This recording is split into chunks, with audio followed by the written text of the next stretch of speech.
Hello and welcome to another update video on ADA. I want to start here on the daily time frame because we are seeing some movements in the sector, highly interesting. Overall, however, on the ADA chart itself, we can see that the market is in this larger range. I've highlighted it here with the red and green lines as well as the yellow trend line. So we are in a broader range, far away from the upper boundary lines, and the potential is that this is simply a triangle. Okay, we've been talking about that over the last few weeks and months. Actually, we've been tracking this triangle, I think, since February. And yeah, I mean, what do we know when we're dealing with a triangle? We know that there could be some volatility, but overall, likely some directionless movement. Yeah, basically sideways patterns, largely consolidation patterns, and we shouldn't necessarily expect any major movements. I mean, also here, you can see on the chart that the market has been moving down, up, in corrective patterns. 3-wave movements to the downside, 3-wave movements to the upside, 3-wave movements to the downside. Then something that actually looks a bit like 5 waves, but you can also call it 3. And then a 3-wave move down. But that gives us overall 5 waves. And a triangle has 5 waves, just sideways. Wave A, wave B, wave C, wave D, wave E. We can watch for a breakout to the upside from there. Important is that the market is holding that 51 cent level.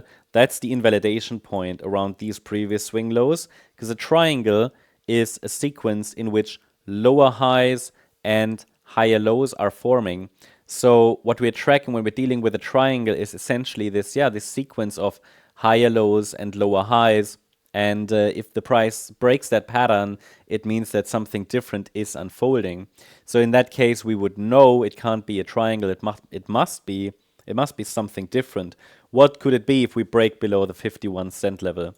Any break below 51 cents would open the door to the lower support area here, which formed around August, September, October time last year. So around 30 to 40 cents or 30 to 35 cents, or rather, as this Fibonacci support area shows, more like 29 to 35. So this is basically a bearish alternative. You could say a short-term bearish alternative if the market cannot hold the 51 cent level. But again, I'm tracking this only as an alternative. You know, we might even track the yellow B wave, which is part of that, as a triangle. It's very, very complicated, the short-term bearish count. Not a huge fan of it.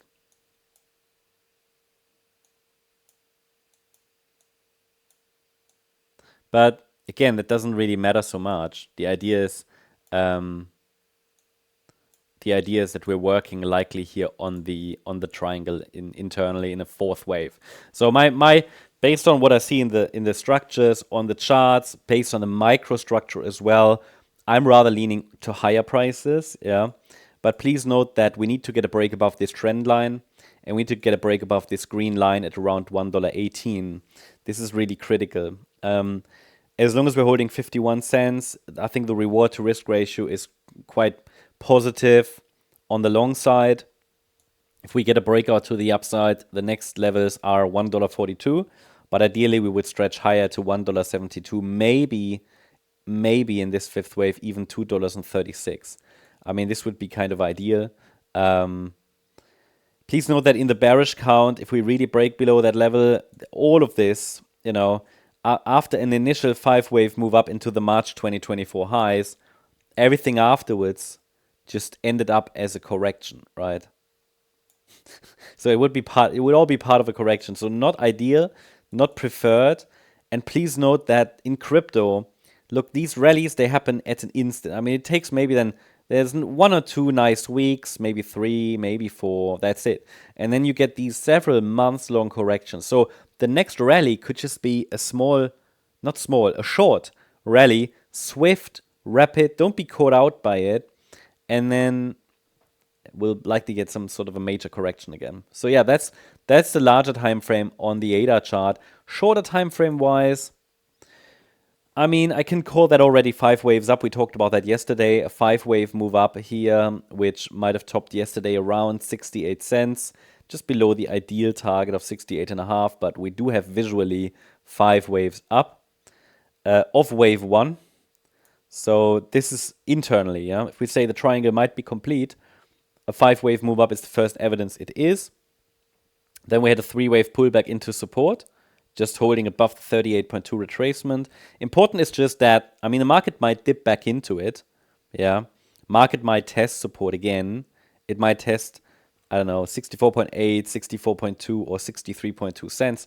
This is our Fibonacci support area. It might do that easily, but as long as this swing low holds intraday, it's even possible we're already in the 3rd wave. But I do only have, and this is now the next piece of the puzzle, you could say, I only have 3 waves up from the intraday low. So if we get 5 waves up, that would be further evidence that actually wave 2 has already bottomed. As long as this is a 3-wave move, I might even say that wave 2 might still be unfolding, yeah. And we're doing this. This would catch a lot of people out, surely, but that's not even a change in structure. Because as long as this support area, which is wave 2 support, is holding, the overall pressure is up because we have a 5-wave move up. But the market still needs to decide if it needs another leg down, you know, if it needs to maybe extend this correction a bit, which it could do in a wider wave 2 flat correction, in which the A wave was a 3-wave move. The B wave was a 3-wave move, and then we can get maybe a C wave down, which doesn't need to go down very much. You know, it could simply test the area around maybe 65.5 cents to 64.9 cents. No problem at all, yeah. So this could be, as long as we're holding 63.2 cents, there's basically no sign of a major top and of a failure. Let's rather call it a failure. There's no sign of a failure of this upside trend reversal attempt, because it's only an attempt. You know, we haven't even broken above any previous significant swing highs. I just want to highlight, look, please note that what we need next is obviously a break here above this previous swing high at around 70.6 cents, and then we can watch if the market can generate the next larger degree of 5 waves. For now, it is a small 5-wave move up from the 5th of June low, basically a little bit too small to really fully confirm that we are in a proper upside breaker. But I'm already leaning towards that a more meaningful low formed there last Thursday.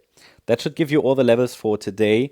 I hope you liked the update. If you did, please hit the like button, leave a comment, and subscribe. And if you're interested in additional updates, make sure to check out our membership options. You can find out more information on the channel page. And make sure you follow us on X as well for further discussions. We discuss here lots of stuff and have some fun. And you get some tips, tricks, mindset stuff, additional updates, much more. You can ask questions. I'll be there today to answer some questions. So check it out if you're interested. Thanks so much. Have a great day and a great start to the week. Bye-bye.